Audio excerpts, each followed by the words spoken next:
We appreciate all the support. Ayun, sabay-sabay natin siya mapapanood. Kahit ako, kinakabahan na po talaga ako. Kaya magsiseatbelt po ako mamaya. Because we're gonna take you sa Jojo. One hell of a ride. Oh my gosh! This is it. This is really it. Yes. Nakabahan ako. Pero maraming salamat, of course, to our partners from Prime Video. Thank you so much. And of course, sumusuporta sa amin all our career, showbiz career life. Dreamscape, maraming salamat, of course. And of course, to ABS-CBN for all the opportunities, most especially to this date. Thank you very, very much. And to all our supporters, members from the press, and sa mga family, friends na nandito ngayon, this means so much to us. Kaya maraming salamat. Tulad ng sabi ni Kim, good afternoon to everyone. Thank you for your time. I know it's rainy today. Ito, bumabaha sa ibang parte ng Pilipinas. Pero salamat at nabigyan niyo ng oras itong pagpunta niyo rito para mapanood ang advanced first episode ng sasabihin ko sana Lin Lang. Pero sinabalita kasi ang Lin Lang, ang Deceit, lumabas sa Prime Video, and now magbabalik kami sa Prime Video para sa The Alibi. And alam ko, I'm sure karamihan sa inyo, you know that making a TV show or a movie is never easy. So, ayan, makikita niyo po yung labor ng lahat ng tao na nagtrabaho sa harap at likod ng camera, pati na rin ang mga nagsulat. So, para po talaga isa po itong team effort. At sana magustuhan niyo yung gawa namin. So, thank you. Tsaka sinut namin to sa aking hometown, Cebu City. So excited. Siguro mga 70%. Yes, pero very proud. It's something new na pinapakita namin sa inyo, ang ibang lugar sa Pilipinas. So yes, please enjoy dahil kakaiba po itong ipapakita namin ni Paolo para sa inyo. At sa lahat ng mga nandito ngayon, enjoy. Maraming salamat po. And thank you. Thank you. So far, while it's clear na comfortable kayo sa isa't isa, meron pa ba kayong mga ilangan moments while filming? And can you share any unforgettable behind-the-scenes moment from Pao?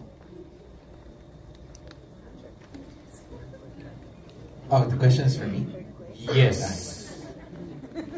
Yes, maraming ilangan moments because syempre when you enter a set as a professional actor and you have scenes na medyo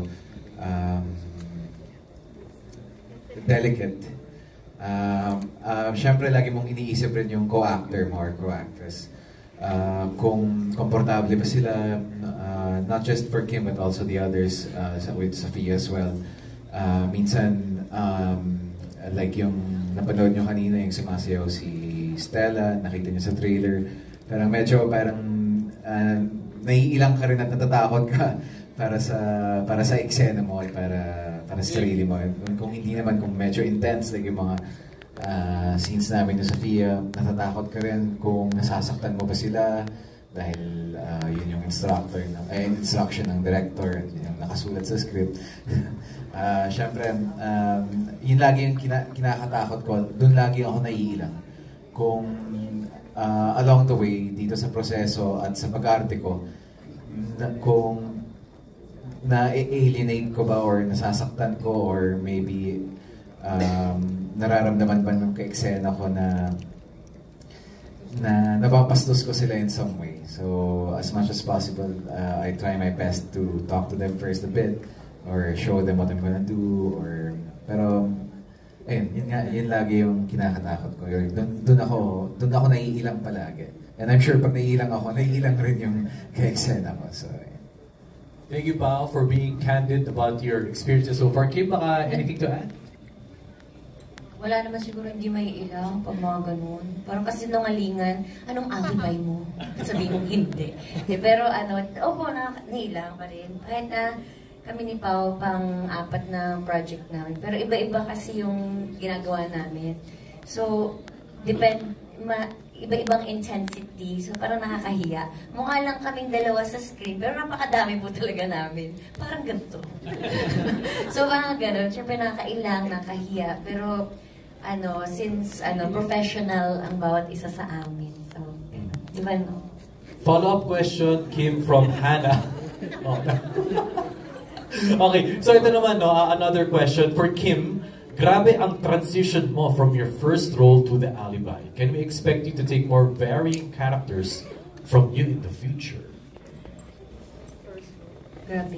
Mahalin niyo muna si Stella bago tayo tumalon sa iba. Please love #Stella. Nagkakaawa. Pero, iba-iba naman, dito naman sa mundo ng showbiz, ang daming characters na pwede mong i-play. It's up to you na lang kung paano mo siya gagampanan at depende na rin sa pagkakasulat at pagkakagawa. Thank you, Kim. Aya? Nga naman, from Mika Sabio, from ay magandang gabi, Kim. Base sa teaser ng Alibay, ay nagpakita ka ng skin. Pabasahin ko lang po siya. As is po ito, As is po, So, interpreter lang ako. Paano ka po na papayag dito?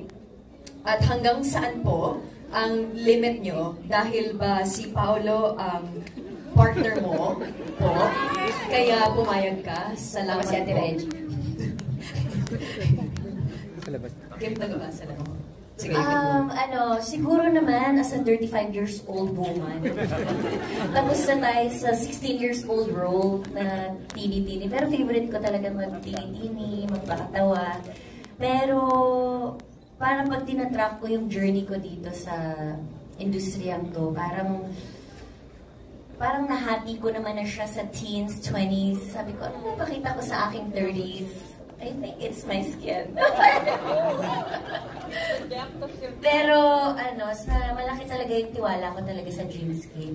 As in, sila talaga yung naghubog sa akin. Galing ka. Wala na ako kayo! Oo na lang.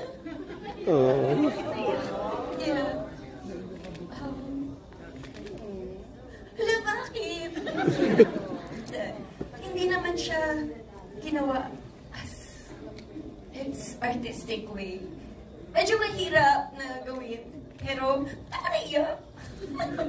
Love you, Kimi! Gusto ko lang magpakita ng bago at sa mga nagsasabing hindi ako marunong sa ganitong klaseng role. Ito na yun. So, I want to prove all of them wrong and I think I can do more than what they know. Sa Dreamscape. And of course, si Pao din naman, malaking tulong din siya dahil kita ko naman yung respeto niya sa akin. And sa mga director namin na inaalagaan yung mga shots and yung mga cameramans namin, sa mga nag-iilaw, ang ganda ng launching ng body ko, thank you so much. And sa nag-choreo sa akin, thank you. Sa gym trainers ko, thank you so much. Pero more than the skin, it's parang more than the skin, it's what's inside me and what I want to show to all my supporters. And kung kakaroon man ng bagong supporters, maraming salamat. Thank you, Kim. Actually, follow-up question dito for Pao. Reaction daw dito, same question. Just following up from this question from Reggie Bunoan.